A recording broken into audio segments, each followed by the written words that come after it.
here is free. As we can see, this one literally says in the thing, we can copy it, give it away, reuse it, whatever, right? So this one's all right. So for the sake of this being a child's one, I kind of cannot use.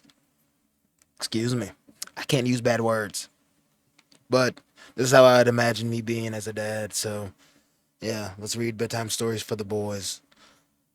All right, the tale of Peter Rabbit by Beatrix Potter. Frederick Warren. Once upon a time, there were four little rabbits, and their names were Flopsy, Mopsy, Cottontail, and Peter. They lived with their mother in a sandbank underneath the root of a very big fir tree. Now, my dears, said old Miss Rabbit, one morning, may go into the fields or down the lane, but don't go into Mr. McGregor's garden. Don't. Your father had an accident there. He was put in a pie by Mrs. McGregor. Whoa, whoa. I'm kind of curious as to where this is going. Now run along and don't get into mischief. I'm going out. Oh, it looks like she's yoinking him up, but no, no, she's just buttoning him up. I used to hate when my mother would smother me and put on big jackets. Aw.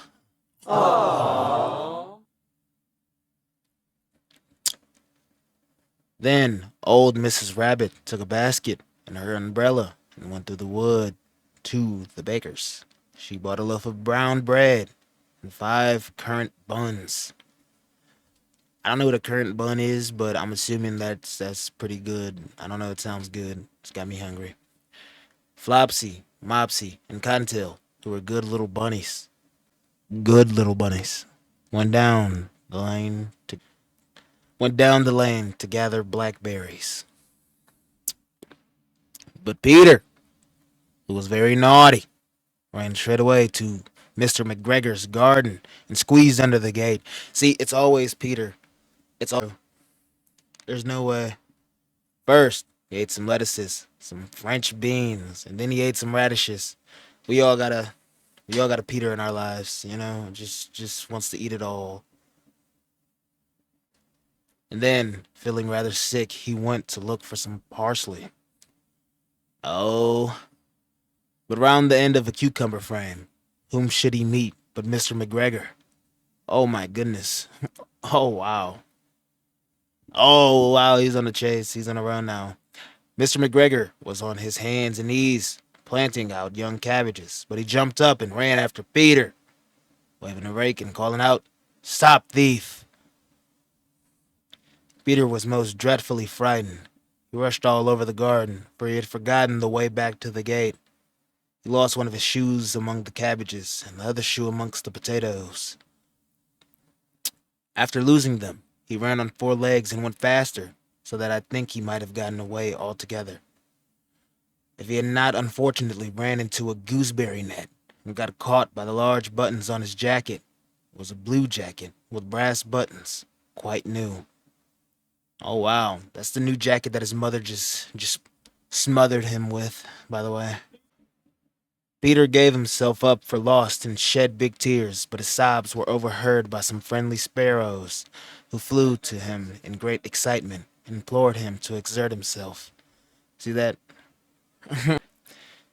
McGregor came up with a sieve, which he intended to pop upon top of Peter, but Peter wriggled out just in time, leaving his jacket behind him, and rushed into the tool shed and jumped into a can. It would have been a beautiful thing to hide in if it had not had so much water in it. Oh wow, it's just one thing after another, you know. Mr. McGregor was quite sure that Peter was somewhere in the tool shed, perhaps hidden underneath a flower pot. He began to turn them over carefully, looking under each. Presently, Peter sneezed. Curtsy chew. That's a weird sneeze, but okay. Mr. McGregor was after him in no time. Ah, no, not the rabbit, no, no. And tried to put his foot upon Peter, who jumped out of a window, upsetting three plants. The window was too small for Mr. McGregor, and he was tired of running after Peter. He went back to his work. About time. He's just a little old guy. Peter sat down to rest. He was out of breath and trembling with fright, and he had not had the least idea which way to go. Peter sat down to rest. He was out of breath and trembling with fright, and he had not had the least idea which way to go. Also, he was very damp with sitting in that can. After a time, he began to wander about, going lippity, lippity, not very fast, and looking all around.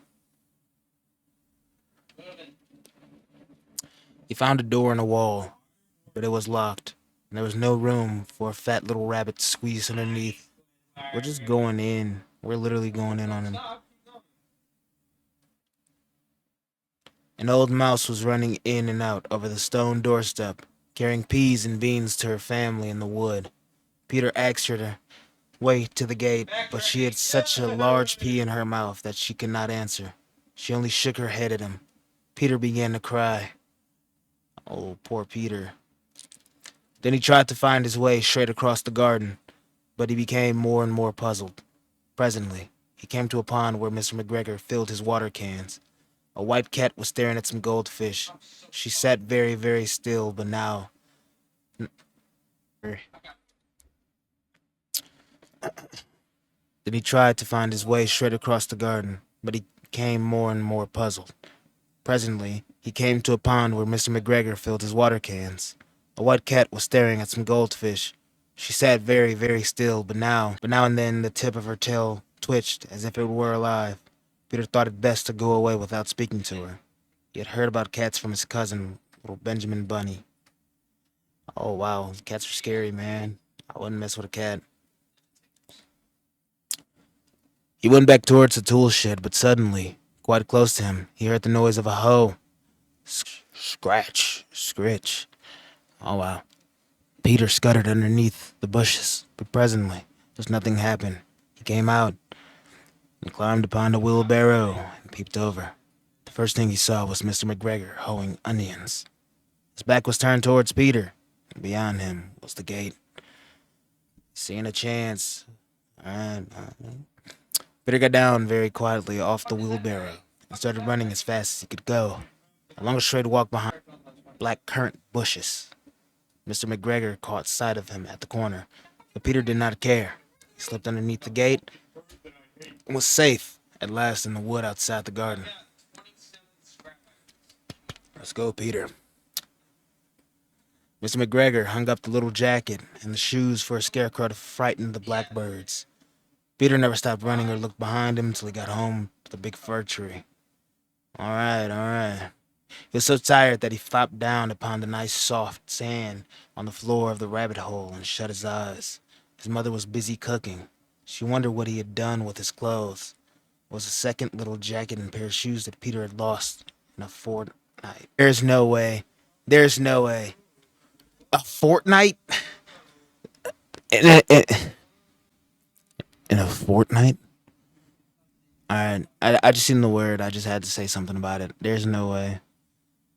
Alright. Anyways.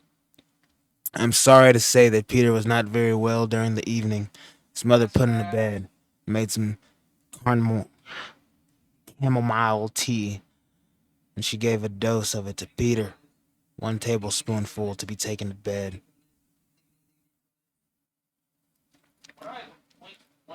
But Flopsy, Mopsy, and Cottontail had bread and milk and blackberries for supper. The end. Alright, that's the end. It's free to use. I don't. I'm not breaking no laws, bro. It's free to use. That's it. That's the book. My roommate's playing Roblox. Wow, making a lot of noise.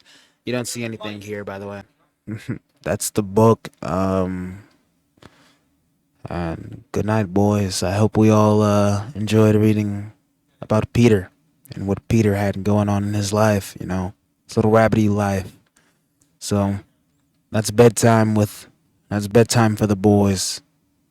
That is bedtime for the boys. And I hope that I hope you have a great night and I hope you sleep well, you know. We're gonna wake up, get some good positivity going, and yeah, just remember, do it for Peter. I'll see you guys next time. Good night.